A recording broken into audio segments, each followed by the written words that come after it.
if I didn't think of something soon. I was going to die at this rate. I searched my memory for anything that might help, but fighting a literal dragon wasn't really something you train for. It roared, and I felt my bones vibrate. It's too big, too strong, and suddenly, it blinks out of view.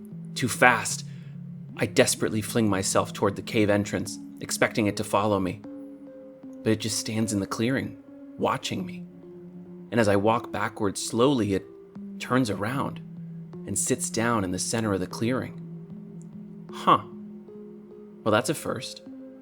Still, I thank my lucky stars as I retreat, already rethinking my approach for when I come back to drop this weirdo. As Yvette pulled her spear out of the recently deceased chimera, she noted the local wildlife was getting bolder by the day.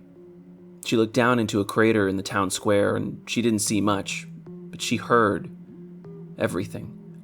She took a moment, braced herself, and jumped down. As she approached the ground, she ran her hand across her face. A simple night sight magic she'd traded for ages ago. The merchant who sold it to her crossed her mind for a moment, but before that thought could fully form, they were upon her. The ground she'd landed on had too much give, and she thought about being against the cavern wall. The jaws of that monster closed around the space she used to occupy, and the cavern started to come to life. Yvette stuck to the wall and watched hundreds of monsters fighting and trying to feed on each other. Most were too weak to kill anything, but creatures like that false floor monster were the exception to that rule. In any case, none of these creatures were Yvette's prey today. She controlled her descent further into the cavern, bouncing from wall to wall when she encountered resistance. When she finally reached the bottom of the cavern, there wasn't any natural light left. In fact, there wasn't much breathable air left either. Fortunately, she'd built quite a collection of handy magic's charms over the years, and she didn't even notice each of them activating as she started to explore. Where was that? She found her last fire magic's marker and looked past the flame. Through a narrow passage, she saw her prey, a genuine dragon sitting on the ground in the distance. The cave the dragon sat in was massive, and the dragon was well lit by the dozens of markers Yvette had placed on the cave walls. As she approached, she started to review her strategy. The dragon might be small, but he was just as fast as any of his kind. It had turned its back to her. Maybe she should try sneaking up on it The dragon stood on its legs and turned to face her. How did he always sense her? It seemed more annoyed than angry, keeping Yvette at a distance as she approached. But knowing him, it wouldn't take long before the sound of air vacuuming slightly.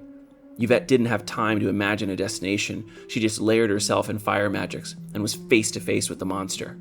She took a step back, but it didn't attack her instantly. He never did, but that didn't mean she was willing to risk getting hit. She sent out a wave of magics toward the dragon and repositioned herself against a wall as she did. The dragon dodged, roared, and they began to fight. An hour later, Yvette was starting to feel the effects of prolonged magic's use. She'd offloaded as much of her magic's output as she could to weapons and objects, but a living human body can only handle channeling so much magics before it just starts to break down. Frustratingly, monsters don't seem to have this problem. Probably because there's nothing actually living to break down. Yvette could read the writing on the wall. This dragon, or what was left of him, was just a horrible matchup for her. Already resistant to her fire magics, strong enough to fight her for an hour, and to make matters worse, it was starting to realize she couldn't beat him. She started to think about making another tactical retreat. Hang on. Why does he always reposition himself toward the back of the cave? He can't be worried about being blindsided. There's nothing else in this cave that could hurt him. On a whim, she fired off a magic's bolt toward the back of the cave, just outside of the dragon's range. Another air vacuuming sound. The dragon batted Yvette's bolt away. "You gotta be," Yvette started to say, but was interrupted by another roar. He's been protecting something this whole time? But what? A power source? Offspring? Could dragons even procreate anymore? She bounced from wall to wall, trying to think as the dragon started attacking her with renewed ferocity. That was when she noticed it. The slight shimmer. A false wall? How had she never seen that before? She must have been so focused on the dragon that she hadn't picked up on his defending that section of the cave. Whatever was behind that wall, she needed to know. As she racked her mind trying to think of how to cross that boundary, a stray thought occurred to her. Given the choice between defending itself or the wall, what would the dragon choose? She fired off bolts of magic toward the wall. At the same time, she sent some arcing bolts that would strike the area the dragon would be. It was the kind of attack the dragon had easily dodged over the last hour, but that was before it had something to defend. Yvette couldn't believe it. This thing actually let itself be hit to protect the wall. Why? Whatever was in there was important to the dragon, but Yvette genuinely couldn't think of a single thing a dragon would die for. The dragon was furious, likely sensing it wasn't the only thing Yvette was hunting anymore. Still, Yvette wasn't done. She had 3 vision-melding magics charges in her talisman, but those took ages to re-empower. Was it worth using one to get through? Yvette knew it was reckless, but she used a charge and made a break for the wall. The dragon stood in her way. Could he see her? Impossible. He must be protecting it on instinct. She empowered one of the fire magics in the cave wall, which distracted the dragon for a split second. She crashed through the wall and... Yvette? Are you all right, darling? Cerisa said. Yvette sat up in a panic, trying to understand what had just happened. She'd been fighting a dragon. She crashed through a wall. Why was she in bed? What was Cerisa doing here? Wait, where is here? Here is... I'm sorry, Yvette stood up out of bed. Her heart was pounding in her chest. Illusion magics? Dragons can't do that sort of thing at all. And this wasn't just a hallucination. She had memories of what Cerisa and her had done earlier that day before going to bed. She could still taste the stew they'd made for dinner. Cerisa got up and tried to gently touch Yvette, but Yvette put out a hand and told her to stay back. Yuvie, you're scaring me. What's going on? Yvette's thoughts exactly. Why would she be here with... Cerisa, said Yvette. She couldn't believe it. Cerisa was here, with her, alive. Yvette wasn't sure if she'd died or if this was an illusion, but whatever it was, Cerisa was here. She reached out to give Cerisa a hug. She felt a hand grab the back of her neck and fully wrap around it. She felt herself be flung backwards, and she watched as Cerisa in their room blinked out of existence. She was thrown across the cave and looked up at the dragon, who was roaring at her in a fit of rage. Finally, she had a theory about what had happened. You saw something you wanted, didn't you? She said. Or someone. The dragon seemed less interested in attacking Yvette and more interested in screaming its head off at this point. Yvette didn't bother using her charges this time. She just backed away slowly toward the exit. Once she'd left the cave, she started to make her way toward the surface. If she really listened, she could still hear the faint sound of a dragon's roar after she'd made it to the surface for the rest of the day.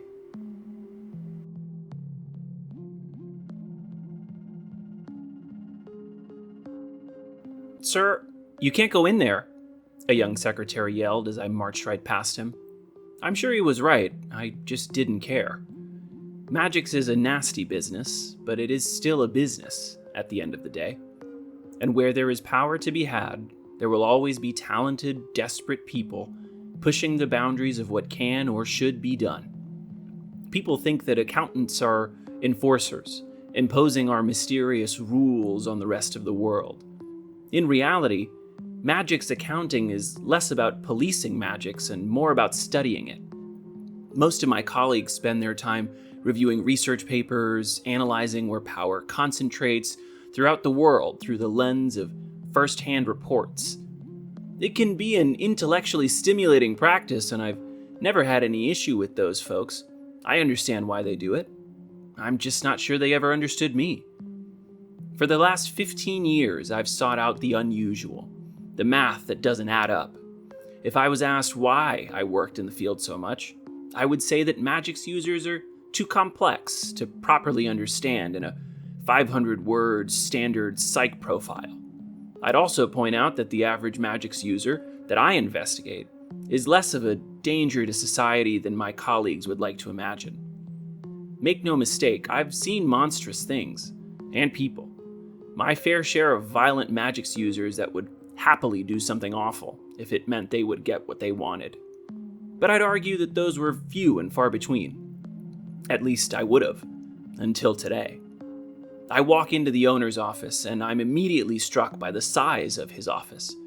The rest of the school is modern and imposing, with massive ceilings and open spaces, but the owner's office was a simple room, a small desk, a human-sized window, and some basic furniture. For a brief moment, I thought that I must have been at some kind of a pre-entrance to the real office, but there he was, seated at his desk. He looked up at me from some document he was reading, clearly not expecting anyone would make it past his tiny bodyguard.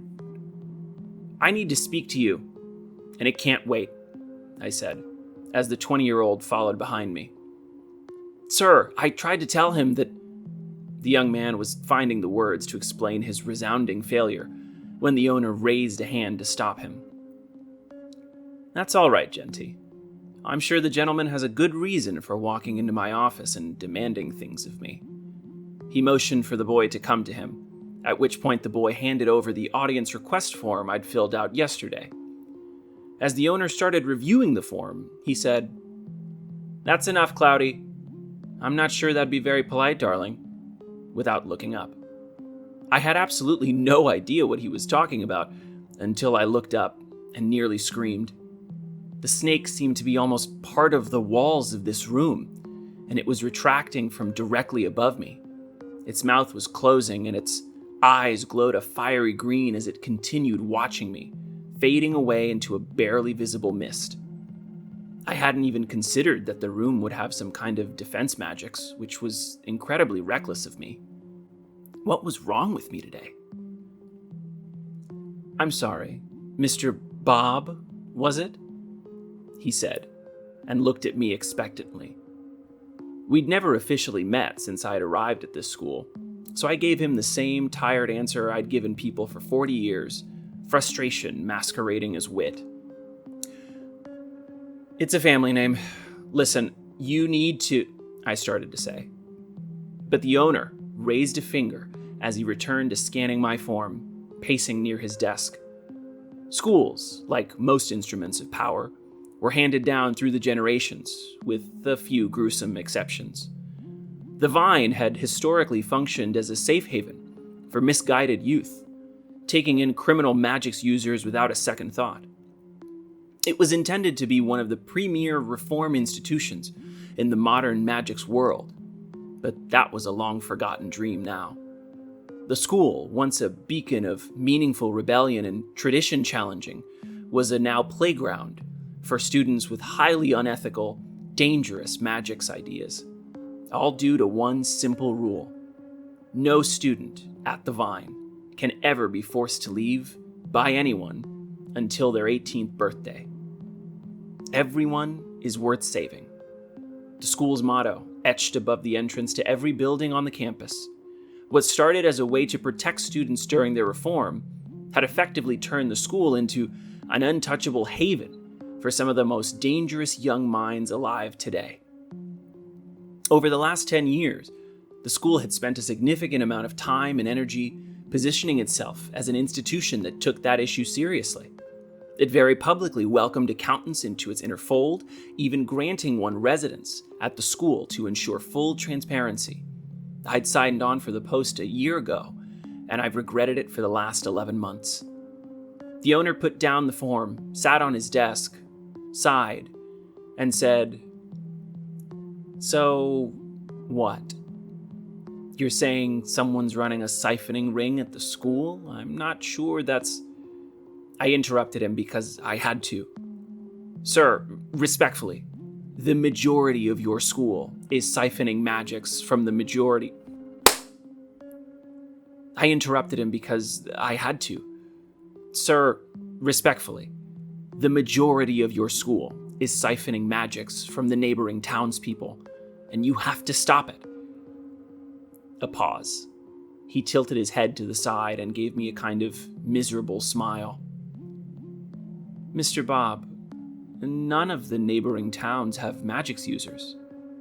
There haven't been for the last 10 years, yes, exactly, I said. But that's what I'm getting at. Thousands of people across a decade and not a single Magix user? That's basically unheard of, I said. Unless... The owner didn't seem amused. Unless what? Unless there are Magix users. They just don't have enough internal Magix to register as Magix users.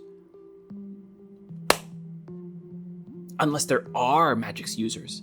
They just don't have enough internal Magix to register as Magix users, I said. Alright, so they aren't functional mages. Alright, so they aren't functional Magix users then. It happens. They can cast a protection charm or two, but they can't summon a guardian. I'm really not sure what this has to do with... Dysfunctional Magix users can be one of two things. Some aren't born with enough internal Magix, yes, but... I braced myself. What if a Magix user's powers were being siphoned from the moment their internal Magix started working? The owner scoffed. Are you serious right now? Don't do that, I said. I'm sorry, it's just that what you're saying, I mean, think about it logically. You'd need a way to monitor when anyone's internal Magix awoke, and it would need to be more sensitive than the equipment in every town, the owner said. Not every town, I pointed out. Just the neighboring towns. Honestly, it wouldn't be that hard to disrupt their existing equipment. It's easier to make those worse at registering internal Magix. Now the owner laughed, and he was pacing again. Sure, so the students ruin the town's equipment, and then enter into blood pacts with 10-year-olds? I started to say, there's more than one way to... But he cut me off. Do you have anything to prove this is going on? This is absurd. With everything these students have to overcome, here you are, he started. There's a siphoning circle at the base of this building. Excuse me? I tracked the flow of Magix back to the basement of this building. If you just follow me, I can show you, I said. Show me what? That you violated the privacy of our neighbors and students without consulting with me at all? Sir, I don't want to have to say it, but he was going to make me say it. I don't need your permission to do anything. Silence from him. The technicalities of schools and accountants were pretty messy, so any accountant worth talking to knew better than to entertain the whole who's in charge conversation, especially with the school's owner. It's not every day you go into someone's house and discuss who really owns it. I got the sense he was measuring his response, but this wasn't what I wanted the conversation to devolve into. Listen, I am listening, Bob. You need to understand... I need to? He repeated. I don't need to do anything. I especially don't need to understand or listen or follow you anywhere. He leaned against his desk, his upper body slightly forward. I couldn't tell if he was trying to project menace or calm, but somehow I was getting a bit of both. I needed a new approach. I'm sorry.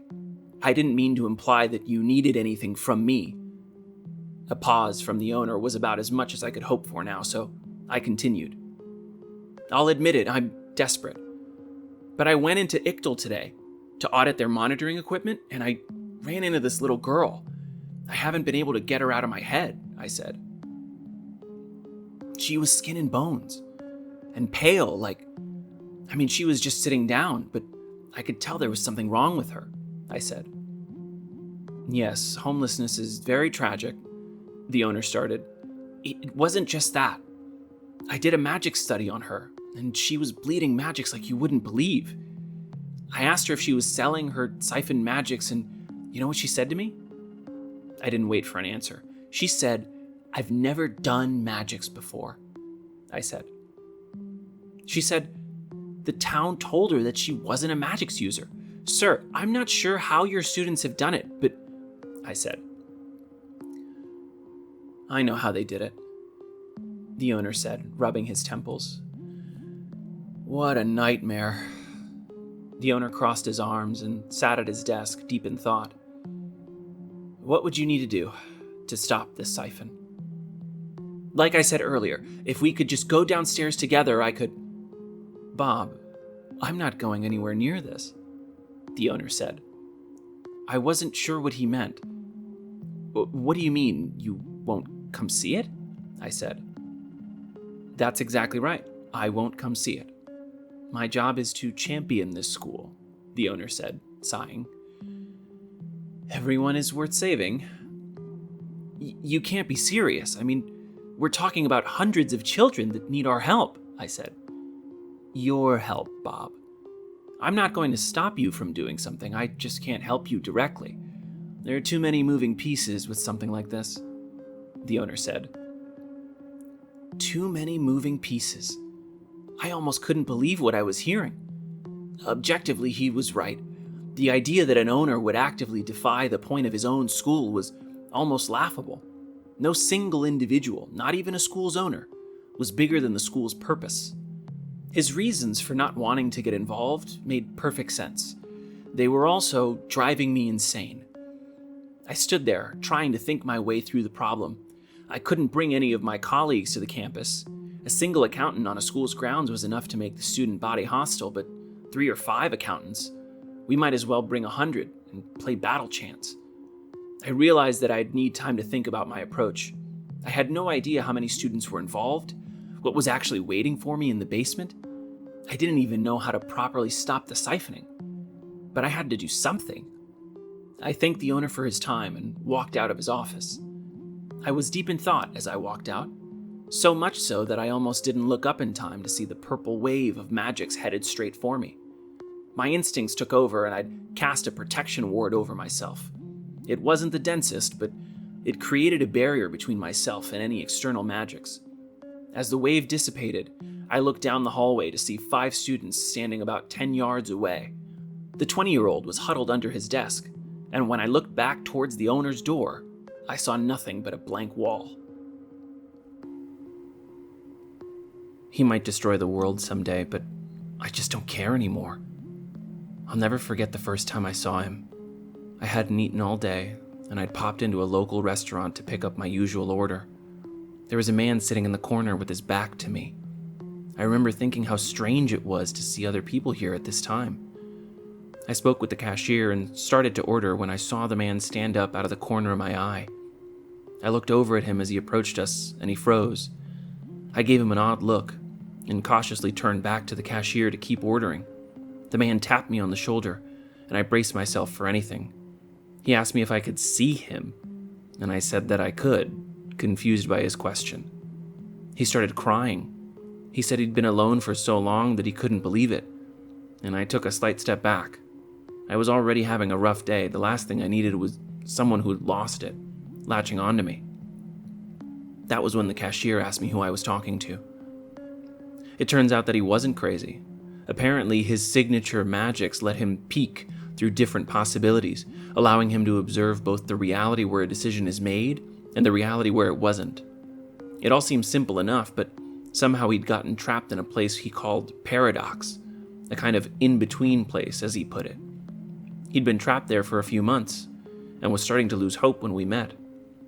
I had no idea how I could help him, but given the fact that I was possibly one of the only people on the planet that could see him, I figured I had to try something. We worked together for the better part of a year, trying to unravel the mystery of how he'd gotten trapped and how to bring him back. He was a thoughtful, odd man, but he did seem deeply appreciative of our work together. Not that any of that matters anymore. I'd love to think that he was possessed by something, that something found him in paradox and fashioned itself a host. But the truth is, I don't know what happened to him. It's not as though we're on speaking terms after he tried to kill me for refusing to help free him. Oh, don't get me wrong, he asked me to reconsider politely at first, but let's just say that I saw him do a few things that made me realize I couldn't help him anymore. When that didn't work, then came the threats. He might not be a part of my world, but he could certainly ruin it. His exact words, by the way. It was a one-sided fight, unfortunately. He could reach into my world, but I couldn't reach into his. Eventually, I moved out of the city, protecting myself with a whole host of trinkets. Some people thought I was losing my mind, but they changed their tunes once they saw the destruction he'd caused. He stopped for a while after that, and I desperately hoped that he would get bored or move on. Instead, he came back a few weeks later with a proposition. He told me that he'd placed a series of explosion trinkets throughout my old apartment building. Then he gave me two options: help free him, or everyone in that building dies. I figured he had to be bluffing, so I told him so. I told him there was no way he'd just start killing random people. He corrected me, saying that they weren't random people. Then he started listing all my neighbors. I didn't recognize most of the names, but I recognized enough to understand. But I also understood that there was no choice here. I couldn't help him get out. There was something seriously wrong with him. If he was freed, he'd just kill more and more people, and it would be my fault. I wish I could say that he accepted defeat. He's killed thousands of people around the world at this point. He just won't stop, and there's nothing I can do about it. The accountants I talked to believed me, but they said there wasn't much they could do to help without being able to see him. And since I was the only one, there was little they could do. So here I am, sitting in my fortified cabin in the woods, reading another one of his letters, where he lists the amount of people he's killed this week. I wish I could say that I was still scared or sad. That would at least feel normal. But the truth is, I'm just tired. I'm tired of being the one who's responsible for all this death and destruction, even if it's indirectly. I looked out into the window, and I saw that my fence gate was open. I'd hastily put together the home with the help of some Magix users for hire, so there were a couple of loose ends. But this damn gate refused to stay closed. I go outside to close it again, latching it shut. As I start walking back inside, the gate unlatches itself again. I walk back to the gate and slam it closed. Naturally, the gate bounces right back open. Since the mechanism is a bit temperamental, I kick the gate closed this time, and it bounces open again. I keep kicking the gate over and over until the gate comes off its hinges slightly. From there, I start pulling and kicking at the gate until it's no longer a part of my fence. I look down at the gate, slightly out of breath, and look around. It's a quiet, sunny day, and a realization dawns upon me. It was all so simple. I went back inside. The next week, I waited on my porch for him to arrive with my letter. He called out to me and asked me if I'd changed my mind yet. I told him exactly what was on my mind, that I wasn't sure what made him this way, or why he wanted to be part of this world again so badly. I told him that frankly I didn't really care anymore. I told him I'd help him, that I just needed 1 month, but I would make sure he was back in our world. In exchange, he just had to stop killing people. He calmly stated he'd only ever killed those people because I refused to help him. He said that I had nothing to worry about, unless I was lying. I told him I wasn't. It was the truth. I was absolutely planning on freeing him. How else would I be able to kill him myself? I've told a few people this story, and they always have the same question at this point. If I knew I could kill him, why did I wait so long to confront him like this? I always tell them the truth. I had absolutely no idea whether I could actually kill him or not. Every accountant I'd spoken to said that transferring Magix across worlds was supposed to be impossible, and that most of it should have been lost in the transfer. It was their long-winded way of saying that he was likely only showing a fraction of his true ability, that the real danger in freeing him was that we had no idea how strong he actually was. But I'd realized something. I'd realized that there are times when a measured response was needed, that avoiding confrontation was a good way to avoid a fight, but a bad way to win one, and that sometimes the best tool in your arsenal is the fact that no one expects you to respond proportionately. He might expect me to bring some accountants to help capture him, but I knew he wouldn't expect me to be out to kill him. Even when he tried to take my life, I refused to fight him directly, but it all seemed so simple now. I'd made the mistake of treating him like a person, when he was really more of a disease at this point, infecting the world with his madness, and he wouldn't stop. Not today. Not ever. When he and I started working together, we theorized that my signature was a kind of star magix that allowed me to see possible outcomes in the real world. It wasn't a particularly useful magics, but I'd occasionally considered what it would be like to use my magics in a fight. I thought that maybe I could predict a punch or a kick, but the truth was, it would overlap with the real person's movements, and I wouldn't be able to react quickly enough. Of course, that's assuming I don't know what they're going to do. I started thinking about how I could control outcomes, and I realized I could only do that by being focused on the catalyst instead of the reaction. If I waited for his punch, it might turn into a kick, but if I threw a punch, whether he blocks or dodges, his next attack will be whatever he thinks is most effective. And if I leave intentional openings, he'll almost always take the bait. But why stop with hand-to-hand fighting? If I can control the flow of our fight, I can guide him anywhere I want to. It's cause and effect, just on a massive scale. I wasn't much of a fighter. But if I'm controlling the fight, why would that matter? I started thinking in terms of catalysts and reactions and planned my way through his freeing. And now, it's the end of the month. He looks so excited. He told me he appreciates that I didn't bring anyone else with me today. Something about avoiding unnecessary bloodshed. I agree. And ask him if he's ready to get started. The first catalyst moment. And he says exactly what I figured he'd say. He's ready to begin. So, let's begin then.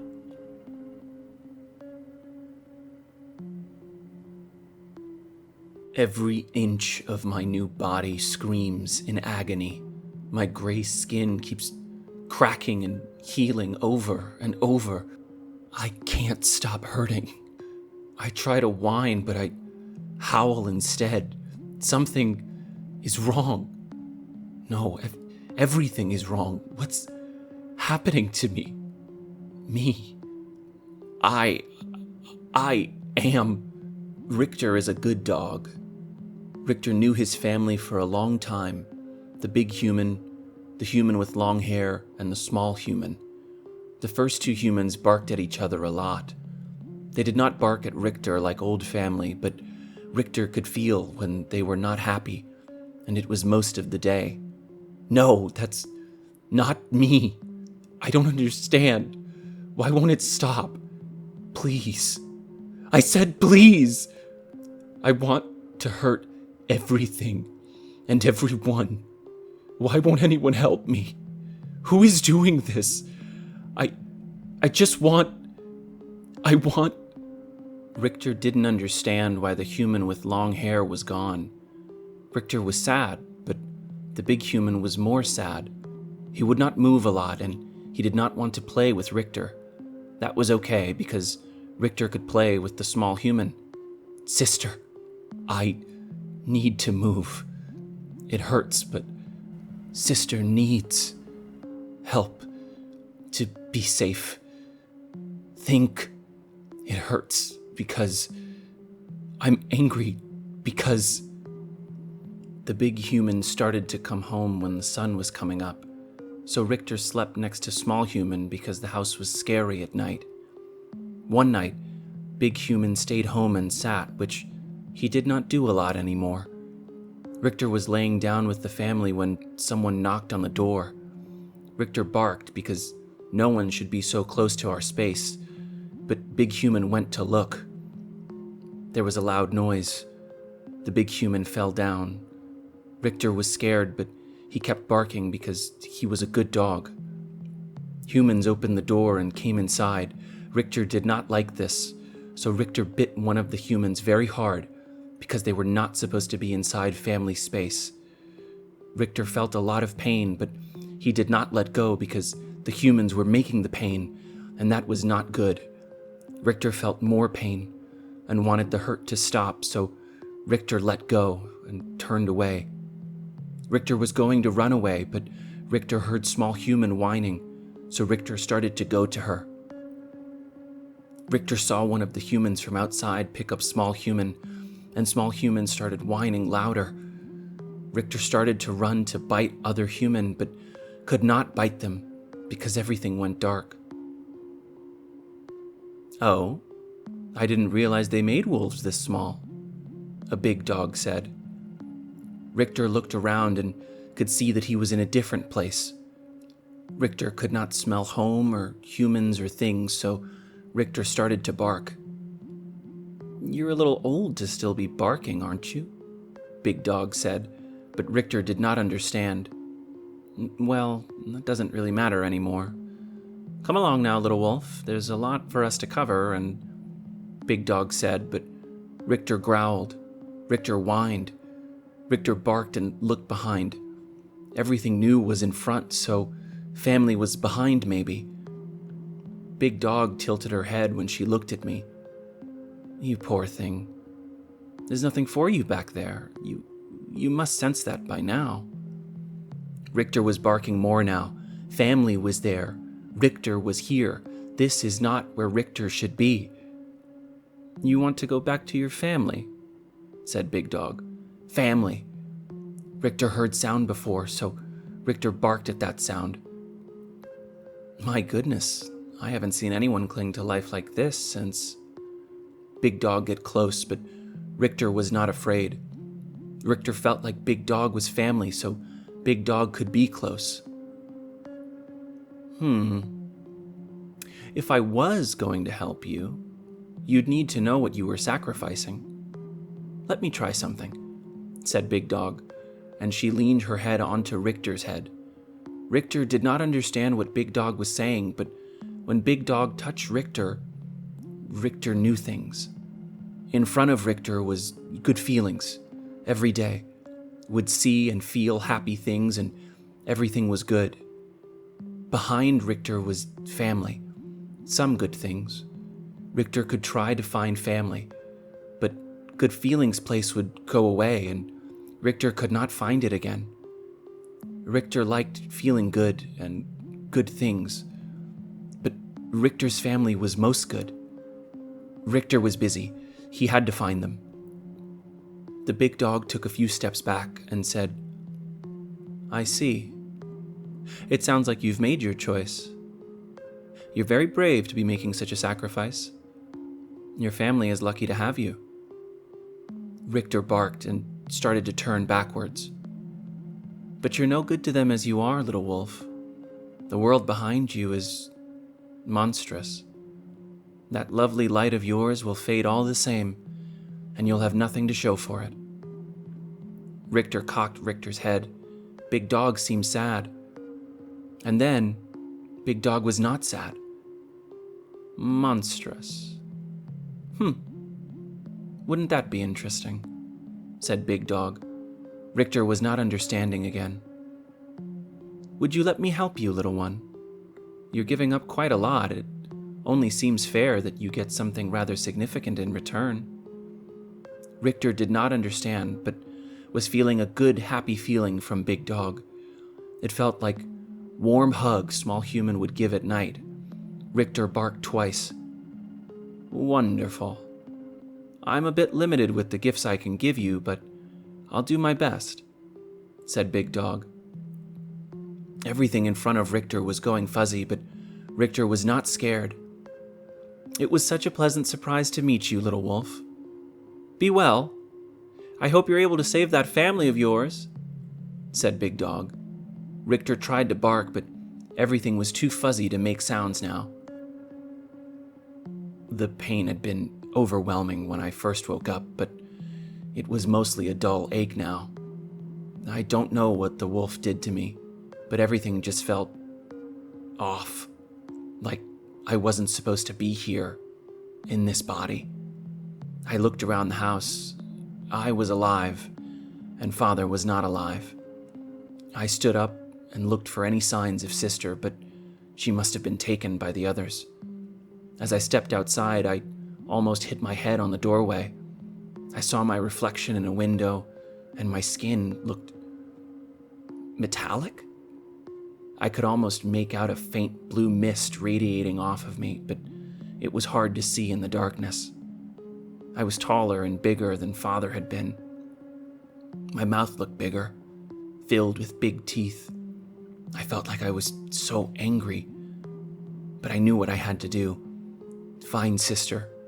Stop the others. I could smell Sister in the air. I could almost see her trail, but it was faint.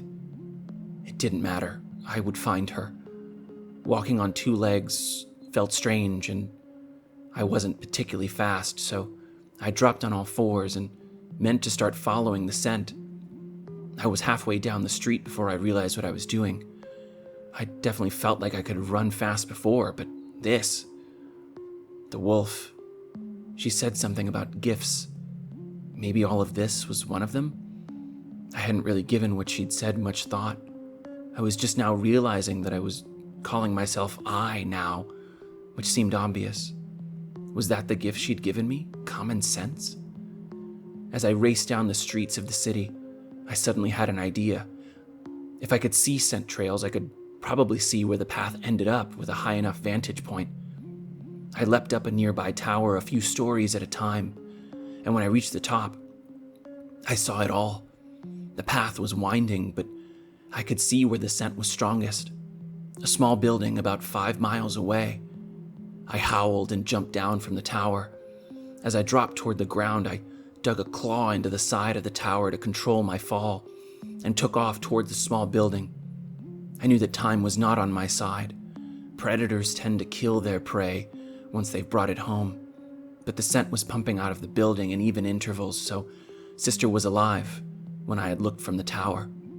As I ran faster, I felt a strange kind of buzzing in my body. It started in my hind legs, but the faster I ran, the more I felt it through my body. I was thinking about that feeling a lot, but I was thinking too much about thinking, so I didn't see the metal gate in front of me until it was right in front of me.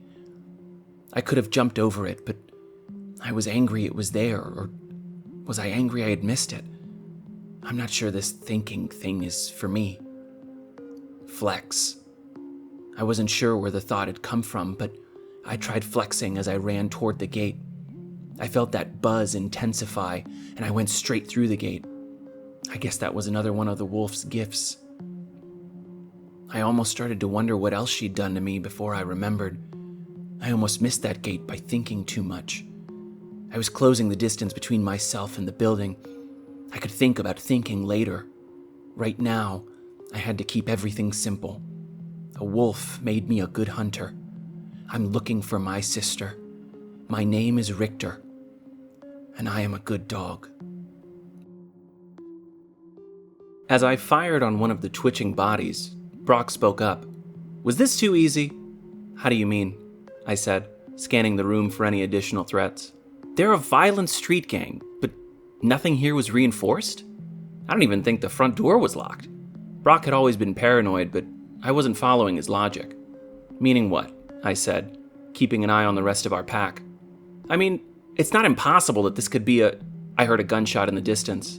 I looked over to see why Brock had paused. Trap. The word sprung to mind just as Brock's lifeless body hit the ground. Captain, respectfully, 4 servicemen died here 30 minutes ago. Would you mind putting out that cigarette? Liam said. Yavin didn't miss a beat. They're already dead, son. I don't think they mind. He tried to blow a smoke ring, but it didn't quite work. Liam thought about bashing the captain's head into the nearest wall, but ultimately decided not to. Too much paperwork. He looked around the crime scene again, but he still couldn't make heads or tails of it. Odin was shaking his head as he looked around. It's all wrong, boss, Odin said. What do you see? Liam said. 20 mid-tier criminals couldn't have dropped 4 of our boys, sir. Plus, if everyone here is dead, I finished his thought. Then who killed our hound? The rest of the pack was investigating the hound closest to the back door. I whistled at Dom and Tyree, motioning toward Odin and I. Tyree came right over, but Dom lagged behind. What's his deal? I asked Tyree. He's a bit rattled, boss, Tyree said. I recoiled at that statement. I didn't care how he felt. I'd called him over. Dom, I barked. 1 second, he yelled back. What's his problem? I asked Tyree. He thinks they were all killed by the same person, Tyree said. Based on what? I said. Ballistics match across all 4 exit wounds. Sorry, sir, I had to confirm, Dom said, as he finished jogging over. He showed me a tablet with 4 green check marks on it. This was getting worse by the minute. There's a single street thug out there with the skill to drop packs of us? What are the chances of that? Yavin seemed to appear out of nowhere. 0, because it's not a street thug. Captain or not, I was in no mood to play this game with him. If you have information pertaining to this case, I suggest... Yavin interrupted me. Does the name Braxton Doe mean anything to you? I paused for a second. What does that have to do with... Yavin put out his cigarette. Command believes that Braxton has become a liability to the organization based on... I walked away and circled back. You're out of your mind. Dom spoke up, asking, does anyone want to tell us who Braxton Doe is? I said, my old pack leader. Just as Yavin said, the one who killed our boys. I glared at Yavin. You're way out of line here and you know it. Braxton Doe has 15 years of unblemished... Yavin seemed disinterested in a fight. I really couldn't care less. Command messaged me about it 10 minutes ago. They want to keep this quiet, so... The hounds that found this mess, he pointed around us, are the ones who get to clean it up. The rest of my pack looked to me for a reaction. They were waiting to see if I'd lash out further. I was still debating it. Yavin sighed. Son, it's a recovery order. You don't need to punch his ticket, you just need to get him to the station. He patted my arm as he walked away. Best way to prove his innocence, right? I watched Yavin as I pointed my rifle at another twitching target and pulled the trigger. That's disgusting, Natasha said. Braxton reinserted his mechanical eye. Maintenance isn't glamorous. Natasha turned her attention back to her binoculars. You could at least warn me before you do something like that. You're right, I could, he said. Speaking of eyes, did you see anything? Natasha adjusted a dial. They're mostly packed up. I took some photos of your buddies. Should be on your tablet. Braxton was reviewing the tablet for any operational info, but he stopped when he saw a picture of Liam. He tapped it and asked, Can you double confirm this? Natasha's eyes went pure white as she looked at the tablet. Confirmed, she said. Picture is a 99.9% match for Liam Kingsley. Joined the Bloodhounds and... Braxton didn't need to hear the rest. Got it. Don't need his life story. Natasha's eyes returned to normal, but not before she rolled them. Make up your mind, old-timer. Why are we watching them anyway?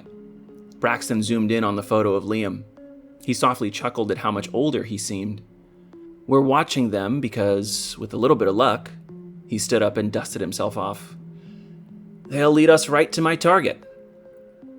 I ran up the stairs, kicked open the door, and saw a man seated at a computer, with his back to me. I yelled at him to show me his hands, but he just kept typing. You should have shot me by now, Braxton said while typing away. You killed them, didn't you? Liam said. Killed who? Braxton replied, looking from screen to screen. They were bloodhounds.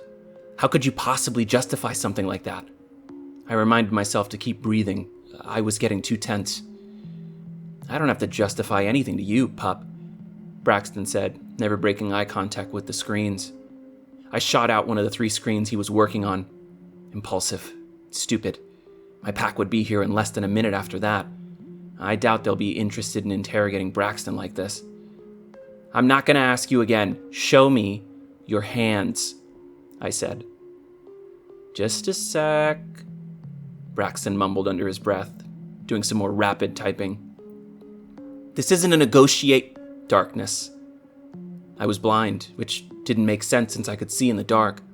I fired as I ran back out the doorway, but the next thing I knew, I was on the ground, gasping for air. I heard footsteps, followed by Braxton yelling, Stop! We got what we came for. Forget him. We're leaving. 2 pairs of footsteps disappeared. At the same time, I heard 3 sets of footsteps rushing up the stairs towards me. It just doesn't make sense, Odin said as I pulled out my IV. If he's already killing bloodhounds, why wouldn't he just kill you? I rubbed my arm. Recovering or not, I didn't have time to waste. Unless he's not killing bloodhounds, Odin says. And Command made a mistake, Odin continues. I put my shirt on and start thinking about whether I should go home and change or go straight to our command center. But if he's innocent, why is he running? Odin finished. I finally turned to answer him. It doesn't matter, I said. Odin grimaced. Say again? He said. I picked up the rest of my belongings inside. He had his chance. The committee was right. I could have dropped him, and I didn't. I'm not going to make that mistake again. Odin rubbed his temples. Taking action while your suspension is under review isn't going to help your case, he said. I know, I responded. So, why are we doing this? Odin said. I furrowed my brow. You don't have to follow me, I responded. You're funny. Answer the question, he said. Because something is very wrong here. Command doesn't make mistakes like this. Bloodhounds don't turn on their own, and if there's something bigger going on, I holstered my service weapon. We owe it to those boys to figure that out. You're getting sentimental in your old age, boss, Odin said. We're the same age, Odin, I said, as we walked out of the hospital room. Enough, Demon said, launching Syndra across the room with a burst of space magics. She broke her fall with a sloppy roll, scrambling to face her target. She stood up, hunched over as she conjured 2 knives out of nowhere. Demon stared at her, annoyed by the fact that his magics seemed to do nothing to discourage her. What exactly is your problem, he asked. He quickly scanned the room, looking for the hidden door. I'm not sure if anyone's told you this yet, but you're not in the maze anymore. This isn't some glorified tournament battle thing. People actually learn magics here. Oh, I know, she said, shaking off the pain of his last attack. It's a nice little setup you've got here. Very island retreat of you. She started to circle towards his left, which caused Demon to circle towards his. I'm sure that's why you chose it, right? Needed a little break from all the pressure? She threw a knife as Demon started to answer, charging him while it was in the air. Demon weaved his way further to the left to dodge the knife. Syndra was pleased. Just a quick teleportation spell, and... Demon held his breath and slammed his hands together, clasping them and creating a barrier that slowed all physical objects moving in the room. He'd lost sight of her after he dodged the knife, but he figured she'd find some way to end up behind him. Sure enough, he turned around to find her lunging towards him. He shook his head, closed his eyes, and Syndra braced for the impact. But he didn't launch her across the room this time. Instead, he bowed his head and opened his hands slightly. Syndra's perception of time and space hadn't fully changed, but she couldn't figure out what he was up to. That was until he unclasped his hands fully and walked toward the only chair in the room that wasn't broken. Syndra couldn't move, but she swore she was moving slower the more she pushed. Demon dusted off the chair and sat down, seeming more mentally drained than actually tired. There's no point. I killed your capacity for movement. Syndra heard his words, but couldn't quite believe it. He can just do that? Just leave me like this? This man was a demon. Demon crossed his arms, took a deep breath, and looked at Syndra, who was still trying to move. Okay, he said. Let's try this again. He clapped his hands, and Syndra was free. I need you to listen to me, he said. Syndra was confused by his sudden release of her, and by his posture. She was trying to kill him. Why was he so calm? You are clearly very strong, and I don't say that lightly, but this place, he motioned around the room to the school outside, is not somewhere you fight. She looked down at him sitting in his chair. Of course, you don't have to fight. Everyone already knows you're stronger than most of the magics users in the schools. But see, the rest of us don't have the luxury. That's not what I'm talking about. Okay, what are you talking about? I'm talking about the delicate balance of this place. Syndra scoffed. I'm sorry, the what? Demon scratched his forehead, clearly struggling to articulate a point that seemed obvious to him. Do you know why this school doesn't have entrance exams? He he said.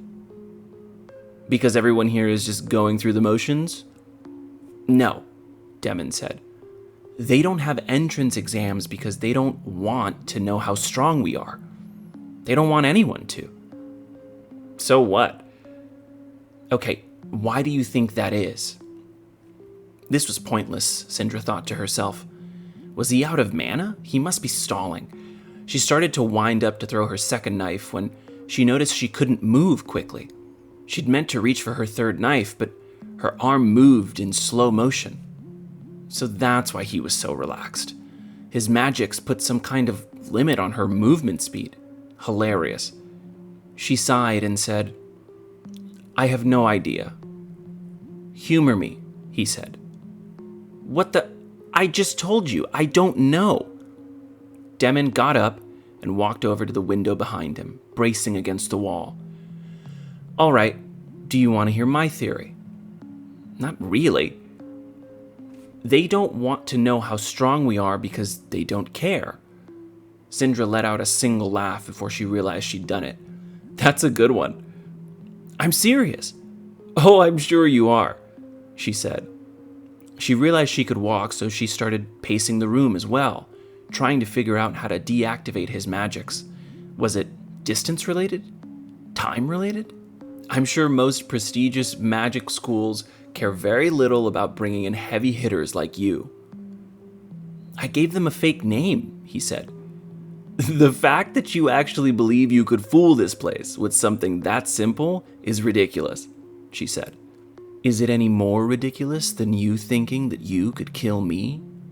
His question felt less like an insult and more like an invitation. Sindra frowned, annoyed that his line of questioning had momentarily distracted her from her main goal. I can kill you, she said. And then what? What's your plan here anyway? He said. You kill me, walk out of the building, and then what? Sindra furrowed her brow, unclear about the purpose of his question. And then everyone knows I was stronger than you. Not sure what's so confusing about that. Great, he said. And then what? A pause. What are you even saying right now? Sindra said. I'm deadly serious, he said, looking out the window. The ego of this man, Sindra thought. He really thinks there's no way for me to kill him. What would you do if everyone thought you were as strong as I am? A longer pause from Sindra this time. People would know better than to cross me? Demon looked at her, frowning. Like you knew better than to cross me? I'm not, she started. Yeah, you're stronger than me and you're going to kill me, I get it, he said. You do know that everyone in this school would want to kill you after that, right? Good, Sindra said. I wish they'd try. Really? He barked. You want the entire school to try and kill you all at once? That's your idea of a successful outcome? There are only 3 or 4 people in this school that are as strong as you, so... Lady, I'm glad you believe in yourself, honestly, he said, walking towards the chair again. But I think you're missing the point. Oh, you had a point! That's a relief. I thought you were just monologuing, she said. My point, he said, sitting down again, is that killing me, killing anyone here, changes the nature of this place. He started stretching and fidgeting.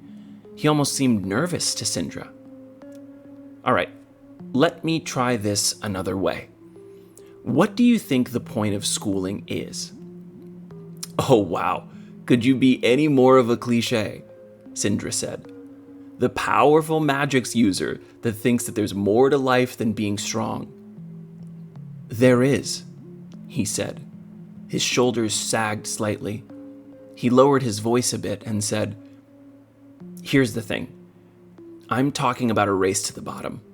You're talking about survival of the fittest.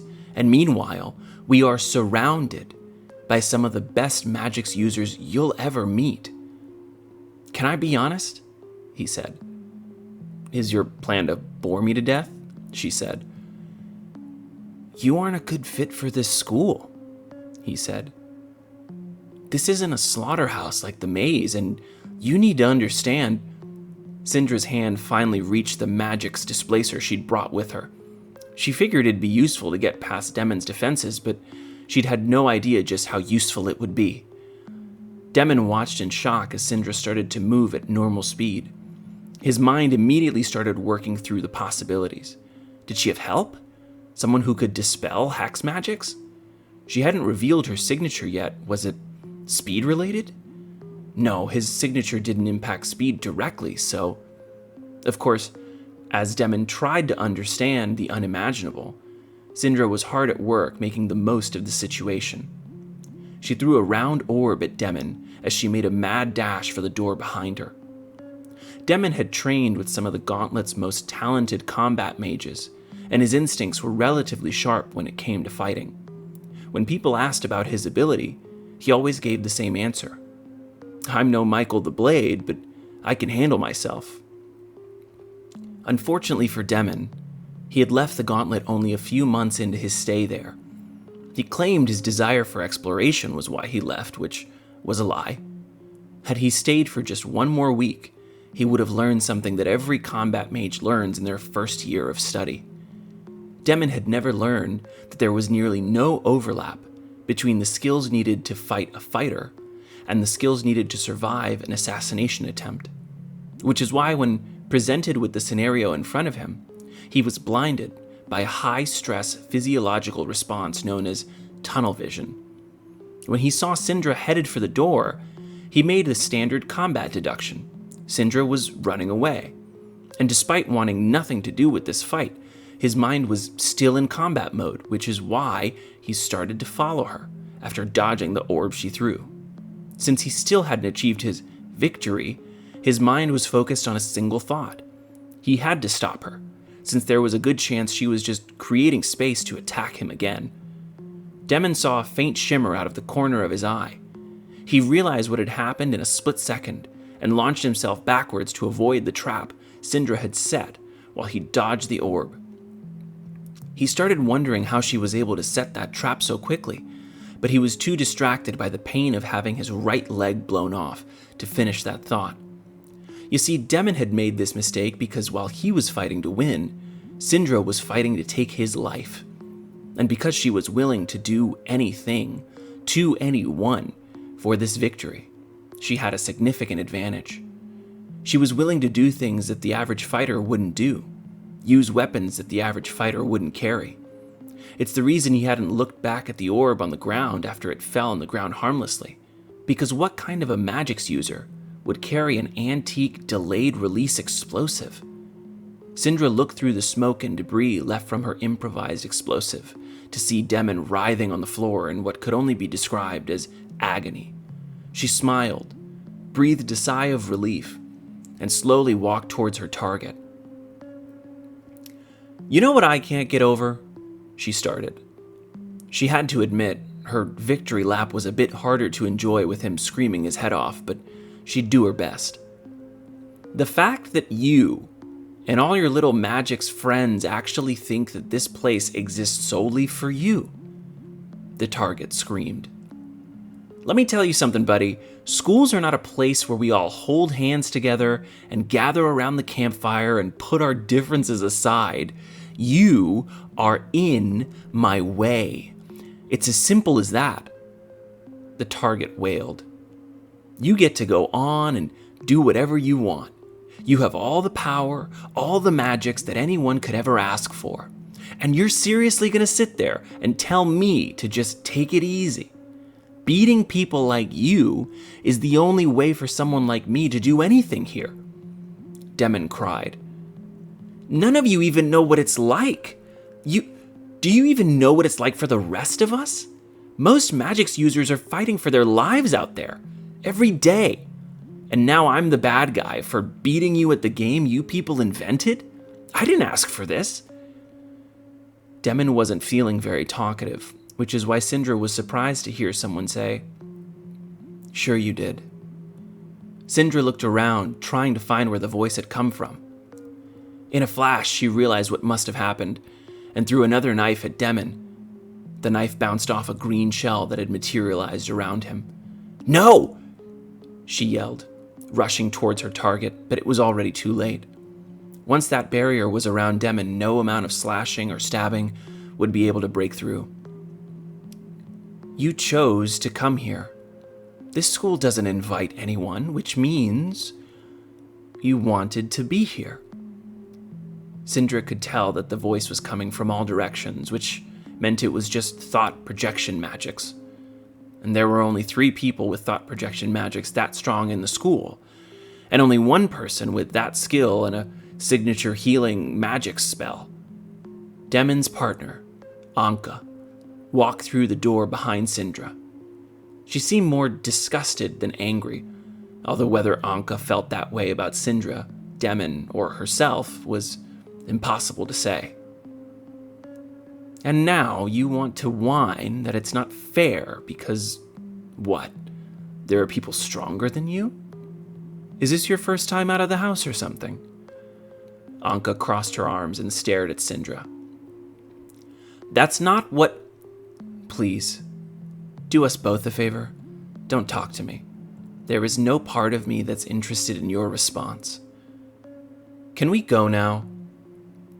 Sindra was confused by her last question until she heard a familiar voice say, Yes, you've made your point. Behind her. Demon walked towards the door, clearly saddened by what had taken place today. Sindra couldn't believe it. She knew that Anka's healing magics were strong, but he'd had his leg blown off, and he was completely fine now?